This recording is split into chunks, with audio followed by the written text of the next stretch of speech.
आप 15वीं सदी के चीन में पैदा हुए हैं, बिल्कुल दरस्त कहीं तो मंग खानदान के दौर में। आपके खानदानी घर में सियाही, संदल की लकड़ी और सर्दियों की बारिश की खुशबू बसी रहती है।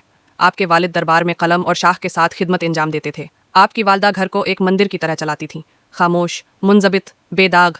जिस लम्हे आप खड़े होने के काबिल हुए, आपको झुकना सिखाया गया। 3 साल की उम्र तक आप क्लासिकी और फिलिपोया ज़बानी सुना सकते थे। 5 साल की उम्र में आप जान चुके थे कि हंसी कभी भी किसी मर्द की आवाज़ से बुलंद नहीं होनी चाहिए।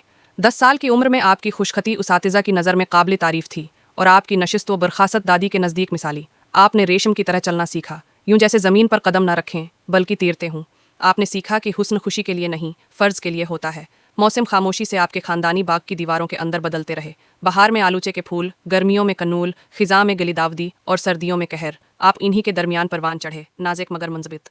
आपको सिखाया गया कि खूबसूरती का मतलब बर्दाश्त है। जब आपके भाई सहन में एक दूसरे का पीछा करते दौड़ते हैं, आप खामोश बैठकर कशीदाकारी करते हैं। सर्ख धागा, साबित कदम हाथ और आज़ादी को यूं गुजरते देखना जैसे बांसों में से हुआ गुजर जाए। मगर जैसे ही आप 15 बरस के होते हैं, दुनिया बदल जाती है। शाही फरमान आता है, जर्द रेशम में महरबंद।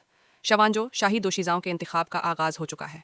सल्तनत भर में माजिज़ और सरकारी ख़ानदान अपनी बेटियों को जमा करते हैं, उनके बाल संवारते हैं, चेहरों पर सफ़ूफ लगाते हैं और आबाओ अजदाद से दुआ करते हैं। आपको सैकड़ों लड़कियों की कतार में पेश किया जाता है। 13 से 16 बरस की हर लड़की, हल्के मुलमली लिबास में मलबूस, इसका नाम उसकी आस्तीन पर कढ़ा हुआ। एहलकार चेहरों और जिस्मों का मायना करते हैं, गोया शहनशाह के ताज के लिए यश्म चुन रहे हों।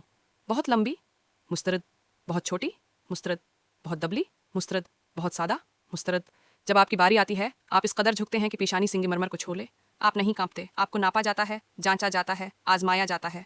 आपके हाथ नर्म हैं, आपकी आवाज़ मुतवाज़िन है, आपकी नज़रें दरस्त जाविये पर झुकी हुई हैं।